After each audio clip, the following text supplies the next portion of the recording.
পরিবারের সদস্যদের আলাদা আলাদা ধরনের পছন্দ।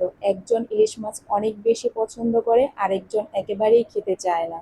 আসসালামু আলাইকুম মাই ইউটিউব ফ্যামিলি, সুন্দর দিনের নতুন আরেকটি ভিডিও নিয়ে চলে আসলাম। এখানে প্রথমে বাচ্চাদের টিফিন দিয়ে শুরু করেছি। আজকে টিফিনে নুডলস দেব, সেটাই করে নিচ্ছিলাম। সাথে আমরাও এটা চা আর ফল দিয়ে নাস্তাটা সেরে নিব। এখানে ওদের টিফিনও রেডি করে নিয়েছি। তারপরে লাল শাক নিয়ে আসছিল, সেটাকে আগে একটু ভাপিয়ে সিদ্ধ করে নিব, তারপরে বাগার দিব। আসলে পরিবারের প্রত্যেকটা সদস্যদের মধ্যে না স্বাদের বা আলাদা আলাদা ধরনের রুচির পার্থক্য থাকে, আর বাচ্চাদের মধ্যে তো আরো বেশি। যেমন আমার মেয়েরা ভাত অত পছন্দ করে না, সারাদিনই ফল খেতে পারে। আর ছেলে হচ্ছে ভাত খেলেই হবে, আর অন্য কিছু খেতে হবে না। আর মাছের ব্যাপারটা হচ্ছে কি যে আজকে মেয়ে হচ্ছে যে ইলিশ মাছ খুবই পছন্দ করে, আর ছেলে একেবারেই পছন্দ করে না। এর জন্য কি হবে, একসাথেই দুইটা হবে, মাছের সাথে ডিমও দিয়ে দিব। এটা হচ্ছে যে ব্যাপার, পরিবারের সদস্যদের আলাদা আলাদা পছন্দ, খাবারের টেস্ট সবকিছুই আলাদা আলাদা। এদের এইসব করতে করতে দেখা যায় যে নিজের টেস্ট কি সেটাই ভুলে যাচ্ছি মনে হয়। আর মেনলি কারণ হচ্ছে যে আমার বিশেষ কোনো সেইভাবে পছন্দ নেই, সেটার জন্যই হয়তো বা আমার যখন যেটা হয় আমি সেটা দিয়েই খেয়ে নিতে পারি। আমার এটা খাবো না ওইটা খাবো না আমি কখনো করিনি, সেটা ছোটবেলাও করিনি। আর এখন তো সেটা করার প্রশ্নই আসে না। এখন পরিবারের সদস্যদের পছন্দের উপরেই খাবার মেনু সবকিছু রেডি করা হয়। আসলে পরিবার হওয়ার পরে, বাচ্চা কাচ্চা হওয়ার পরে দেখা যায় যে সেভাবে আর নিজেরটার থাকে না যেমন, কিন্তু আমার যদি সেটা থাকতো তবে আমিও আমারটার জন্য করতাম।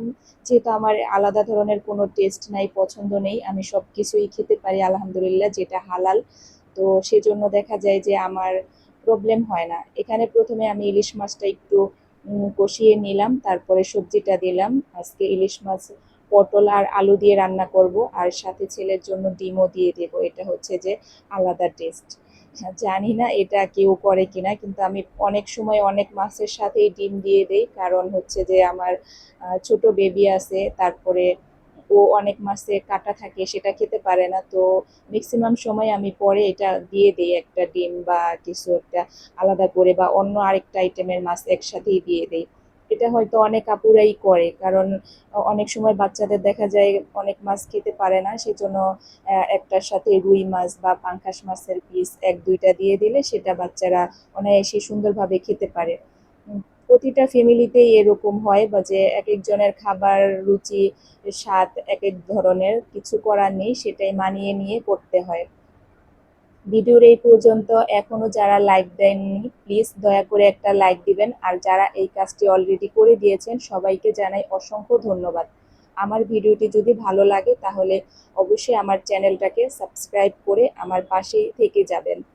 আর এখানে হচ্ছে যে আমি যা করতেছিলাম আর আমার ছোট মেয়েটা সেটাও তা করতেছিল। আমি ওদিকে ওইখানে ফার্নিচার পরিষ্কার করতেছিলাম, এদিকে এসে দেখি সেও চেয়ার টান দিয়ে সেও ফার্নিচার মানে চেয়ার পরিষ্কার করতেছে, জানে এখন আমি সেগুলা করবে, সেও শুরু করে দিয়েছে।